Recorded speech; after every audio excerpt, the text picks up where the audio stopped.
اس وقت اس کملی والے کے سامنے جائیں گے تو اپنے ہی عرق ندامت میں ڈوبے ہوئے ہوں گے۔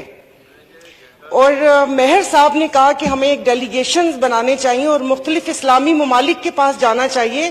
کیا وہ اسلامی ممالک سوئے ہوئے ہیں؟ ادھر منہ کر کے بات کر لوں۔ محترمہ سائرہ بانو صاحب، جی تو میں نے کہا جیسے کہ مہر صاحب نے کہا کہ ایک ڈیلیگیشنز حکومتی بنانا چاہیے اور مختلف اسلامی ممالک کے پاس جانا چاہیے، تو کیا وہ اسلامی ممالک سوئے ہوئے ہیں یا وہ دنیا سے کٹے ہوئے ہیں؟ تو جناب اسپیکر بات یہ ہے کہ بات تو ہم کرتے ہیں کہ اسلامی برادر ملک، برادر مطلب بھائی۔ ایک کہاوت ہے کہ اگر بھائی ہو تو یہ بھی بتا دو کہ حابیل یا قابیل، کہ ان دونوں میں سے کون سے بھائی ہو۔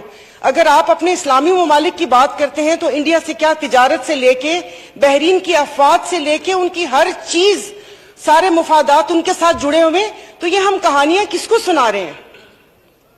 یہ صرف قرارداد، میں قرارداد انڈیا پہ تو لعنت بے شمار خدا اور اس کے فرشتوں کی، لیکن میں مذمت پیش کرتی ہوں اپنے 56 سو کالڈ اسلامی ممالک کی، جو بیٹھ کے یہ صرف سن رہے ہیں اور ایک بیان آ جاتا ہے، مذمتی بیان آ جاتا ہے، کیونکہ جب تلواروں کو زنگ لگ جاتے ہیں تو وہ لڑنے کے کام نہیں، وہ رقص و طاؤس اور اس کے کام آتی ہیں۔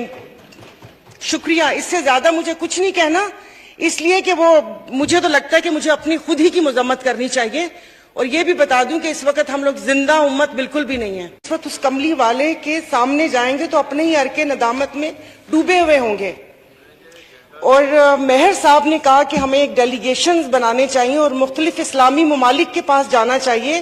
کیا وہ اسلامی ممالک سوئے ہوئے ہیں؟ ادھر منہ کر کے بات کر لوں۔ محترمہ سائرہ بانو صاحب، جی تو میں نے کہا جیسے کہ مہر صاحب نے کہا کہ ایک ڈیلیگیشنز حکومتی بنانا چاہیے اور مختلف اسلامی ممالک کے پاس جانا چاہیے، تو کیا وہ اسلامی ممالک سوئے ہوئے ہیں یا وہ دنیا سے کٹے ہوئے ہیں؟ تو جناب اسپیکر بات یہ ہے کہ بات تو ہم کرتے ہیں کہ اسلامی برادر ملک، برادر مطلب بھائی۔ ایک کہاوت ہے کہ اگر بھائی ہو تو یہ بھی بتا دو کہ حابیل یا قابیل، کہ ان دونوں میں سے کون سے بھائی ہو۔ اگر آپ اپنے اسلامی ممالک کی بات کرتے ہیں تو انڈیا سے کیا تجارت سے لے کے بحرین کی افواج سے لے کے ان کی ہر چیز، سارے مفادات ان کے ساتھ جڑے ہوئے، تو یہ ہم کہانیاں کس کو سنا رہے ہیں؟ یہ صرف قرارداد، میں قرارداد انڈیا پہ تو لعنت بے شمار خدا اور اس کے فرشتوں کی، لیکن میں مذمت پیش کرتی ہوں اپنے 56 سو کالڈ اسلامی ممالک کی، جو بیٹھ کے یہ صرف سن رہے ہیں اور ایک بیان آ جاتا ہے، مذمتی بیان آ جاتا ہے، کیونکہ جب تلواروں کو زنگ لگ جاتے ہیں تو وہ لڑنے کے کام نہیں، وہ رقص و طاؤس اور اس کے کام آتی ہیں۔ شکریہ، اس سے زیادہ مجھے کچھ نہیں کہنا، اس لیے کہ وہ مجھے تو لگتا ہے کہ مجھے اپنی خود ہی کی مذمت کرنی چاہیے۔ اور یہ بھی بتا دوں کہ اس وقت ہم لوگ زندہ امت بالکل بھی نہیں ہیں۔